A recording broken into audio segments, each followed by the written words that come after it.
Makanya Bapak Ibu kalau ingin tahu di manakah orang Islam, lihatlah orang Islam itu ketika sholat Idul Fitri dan Idul Adha. Itulah orang Islam, begitu banyaknya, luar biasa. Para nang rawadom bagus kabeh tuwak wis kabeh nganggo sarung nganggo sajadah itu semua kebak jualan kebak lapangan kebak, disitulah orang Islam. Di manakah orang yang beriman kepada Allah? Lihatlah mereka ketika jamaah masjid sholat maghrib dan isya, itulah orang yang beriman. Yang Idul Fitri ribuan banyak sekali Bapak Ibu ketika sholat maghrib isya hanya berapa sok. Apalagi as-salatu khairum minan naum. Itu paling-paling ada berapa sok Bapak Ibu? Coba Bapak Ibu. Di manakah orang yang bertakwa kepada Allah? Kalau Bapak Ibu ingat di mana letaknya orang-orang yang bertakwa kepada Allah? Disitulah orang-orang yang berjamaah sholat subuh di masjid. Kalau Idul Fitri ribuan di jalan penuh, maghrib bisa orang yang beriman, tetapi orang yang bertakwa kepada Allah hanya 1, 2, 3 saf saja. Itu orang pilihan. Qad hamilas sholihah. Apalagi ini bulan Dzulhijjah, Bapak Ibu mohon maaf diterangkan dalam satu hadis, bulan Dzulhijjah itu tanggal 1 sampai dengan 10, tanggal 1 dengan 9, orang yang melaksanakan amal ibadah di bulan Dzulhijjah dilipat gandakan pahalanya 1000 kali lipat.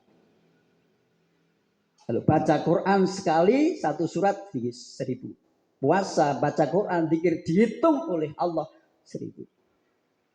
Tapi kalau sudah Arafah, Bapak Ibu puasa Arafah tanggal 9 Arafah, khusus tanggal 9 Arafah, dilipatkan pahalanya tidak 1000 menjadi 10.000.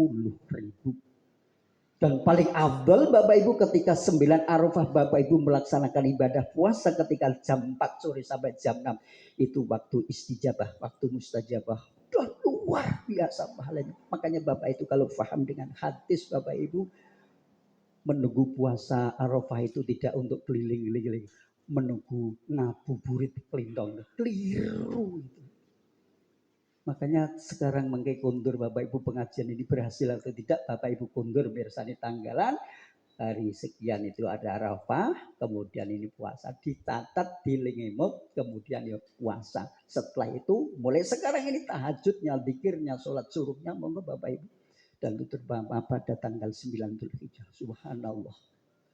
Qad namilas sholihah Bapak Ibu. Kalau kita ingin menuju taman surga Bapak Ibu, Bapak Ibu kalau bisa melakukan, Masya Allah, Bapak luar biasa. Panjenengan besok ketika panjenengan masuk surga itu, Bapak Ibu masuk surga betul. Ada orang yang kemudian, ya Allah Pak Haji Zainal, alhamdulillah, kalau tiba mlebu swarga tenang. Pak Haji sabar, Pak, alhamdulillah mlebu swarga tenang. Padahal kalau nek teko pengajian manggone mburi tur ngantuk.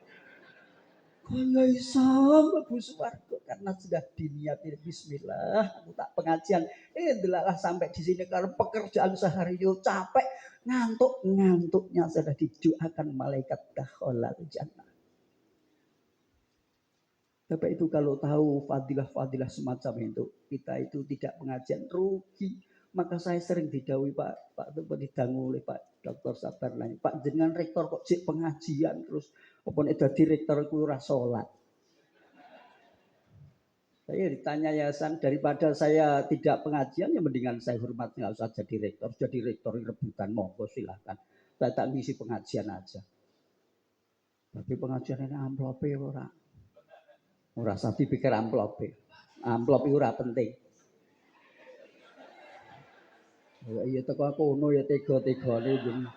Balik kaya kula dijabri men sowan. Kudune balik ini kudune dijemput ngangge mobil. Ora kalah karo penyanyi campursari. Penyanyi campursari menyun pamit teng desa niku kagungan kersa penyanyi campursari itu rebutan bagus-bagusan gandeng-gandengan semprot lengawange mobil itu. Nang tile jemput penyanyi campursari juga bayang enggak. Bareng jemput mau balik kono sak-sake. Dadi kula niki wau nggih sowan piyambakan biasa ya. Niki gojek le Pak Haji Sabar, guyon le. Wah, sesuk ndak diundang kula jemput tak mboten sah. Mungkin ndak mobil kula mboten mlebu swarga. mobil sepeda motor itu bisa masuk surga ketika untuk mencari nafkah, mencari rezeki, mengajar, pengajian, golek rezeki, mengantarkan anak sekolah, mengantarkan istri. Ini namanya mobil kendaraan yang bisa masuk surga. Pertanyaan, ini mumpung bulan Dzulhijjah. Apalagi Bapak Ibu ingat, jangan sampai kita itu tidak korban. Ini suatu amal ibadah yang sangat luar biasa Bapak Ibu fadilahnya. Ketika Rasulullah Shallallahu Alaihi Wasallam menjelaskan tentang ibadah korban karena masuk Dzulhijjah, wahai sahabat, terangkan oleh Rasulullah memberikan penjelasan pengajian tentang udhiyah.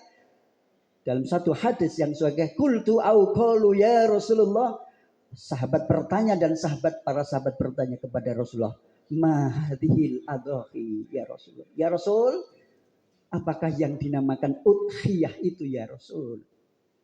Qala Rasulullah memberikan jawab, sahabat, katakan yang namanya udhiyah itu sunnatu abikum Ibrahim. Yang dinamakan udhiyah itu korban apabila kamu berkorban dengan ikhlas, mengharap ridha Allah, ikhlas lillahi ta'ala, maka berarti kamu derek tuntunanipun iyang Kanjeng Nabi Ibrahim. Qalu ya Rasulullah, para sahabat masih bertanya lagi, malana minha ya Rasulullah. Malana minha ya Rasulullah. Angsale napa to Gusti Kanjeng Nabi nek kula korban entuke napa? Wong saniki nek korban iku 3 yuta punjul niku nek DT abang cacahe 33. Abang berarti 100 mendet ATM srek 33. Nek DT biru swidak 6 50. Lah kok mendet teng ATM ki lho Pak derek korban. Niki nek mboten ikhlas, mboten ngertos fadilahe, tidak tahan kepada waput. Enak tukone gado-gado, tukone rawon, tukone beras. Sampai tukone dawet. Wah. Nanya, gitu. Tapi karena ikhlas, insya Allah ringan sekali, nggak ada masalah. Bismillah, mati radiko. Allah memberikan penjelasan kepada kita. Bismillahirrahmanirrahim.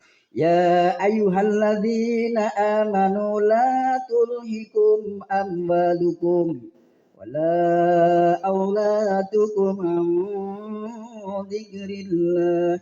وَمَنْ يَفْعَلْ ذَلِكَ فَأُولَئِكَ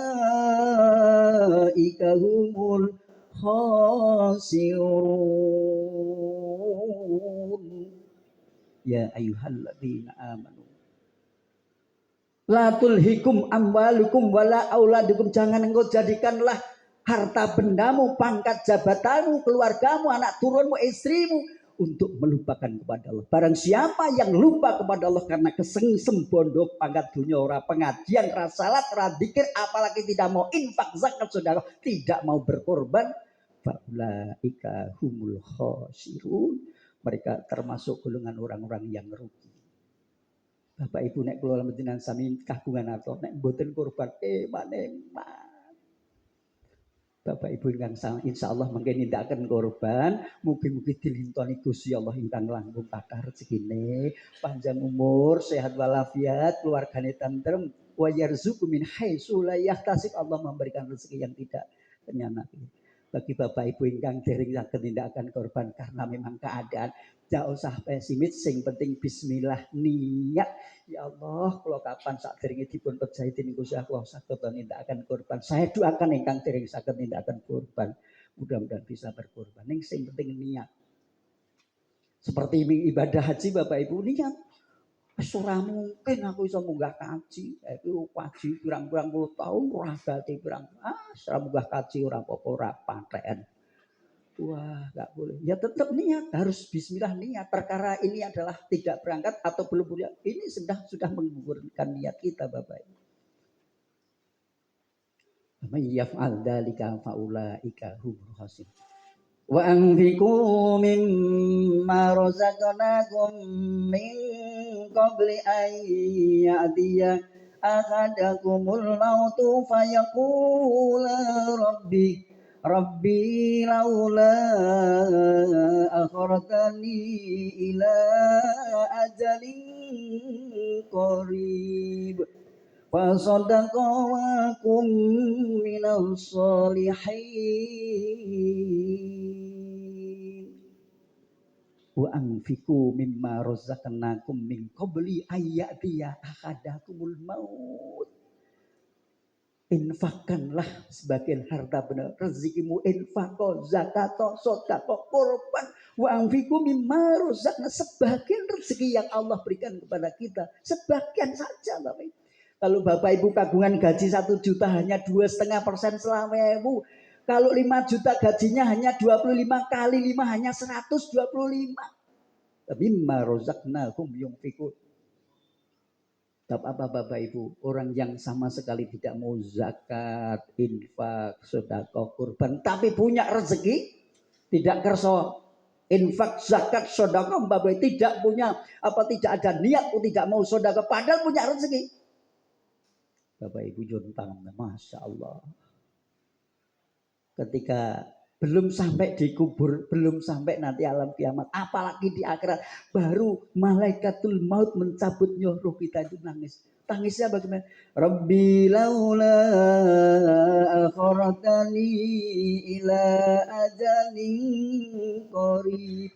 Ya Allah, ku mohon tangguhkan umurku ya Allah. Jangan kau cabut aku sekarang ya Allah. Saya minta waktu 10 menit ya Allah. 15 menit ya Allah, saya akan ibadah kepadamu, saya akan zakat, saya akan infak, saya akan korban. Ruh itu Bapak Ibu ditarik Bapak Ibu, karena ini adalah belajar dia. Bapak Ibu saya sering menghadapi orang sakaratul maut. Ruh itu perjalanannya adalah mulai dari telapak kaki. Telapak kaki itu naik ke atas, kemudian sampai dengan di kerongkongan Allah. Jadi falaula idza balaghatil khulqu. Ketika roh sampai di kerongkongan di yarghir Bapak Ibu, Allah memberikan kesempatan kepada hambanya yang beriman takwa kepada Allah. Silahkan kalian mengucap kalimat la ilaha illallah Muhammad Rasulullah. Sampai di kerongkongan ini Bapak Ibu. Bapak Ibu kalau tidak percaya besok buktikanlah, nggak apa-apa. Kalau selak pengen buktikan monggo dengan dhisik kalau tak keri. Itu sampai itu tanda-tandanya kalau roh itu naik ke atas. Pertama kali orang itu kalau sakit, kalau sudah sakaratul maut, telapak kakinya dingin, anyep, kentole anyep, dengkule anyep, pupune anyep, petenge anyep. Tapi Bapak Ibu kalau panjenengan sakit masuk angin, mengpirsani telapak kakinya dulu. Nek kira-kira wis adem lah goleke kompor dia ngerti. Waduh biar mati tenan iki. Sampai di kerongkongan itu memberikan kesempatan kepada hambanya yang bertauhid kepada Allah, la ilaha illallah. Meskipun tidak bisa mengucap dengan kalimat la ilaha illallah. Bapak Ibu ada orang yang kita dituntun anaknya la ilaha illallah, la ilaha illallah. Bapak atau ibunya yang ketika mau meninggal dunia kedip, itu artinya Bapak Ibu tahu. Ya, cuma nggak mampu. Maka ada Bapak Ibu ketika dicanggil rumah, nanti. Saya banyak menemukan ada yang sakitnya itu seperti pencak silat kebal sampai anak yang merangkul nggak karu-karu. Astagfirullahaladzim. Dia memang pemabuk, dia nggak pernah sholat, dia nggak karu-karuan pekerja. Saya paham Bapak Ibu. Ya sudah saya lihat nggak apa-apa. Gimana kita tutup sampai anak gemerus. Ada yang begitu, ada orang yang meninggal dunia setelah pagi bayar korban. Pagi bayar korban, malam bayar korban, pagi terno aku melaku jalan-jalan. Ketika keliling Bapak Ibu, istirahat sampai di rumah, lah kok menghadap ke timur, kok meneng bapak, kok mendel mawon, munjuk ke. Ora. Aku tak pengen turu. Begitu masuk kamar Bapak Ibu, begitu masuk kamar, mau duduk di kasur, berdiri sebab saya rangkul Bapak. Set. Gak ada ya Allah. Kemudian saya letakkan. Namanya enggak saya sebut Bapak Ibu. Ini. Kemudian saya tahu Bapak Ibu. Saya sampaikan kepada anak-anaknya. Ini Bapak sudah tidak ada. Baru nangis. Jangan nangis Bapak itu nikmat seperti orang tidur. Kita nangisi diri kita sendiri. Apakah kita besok mati seperti itu? Bapak Ibu.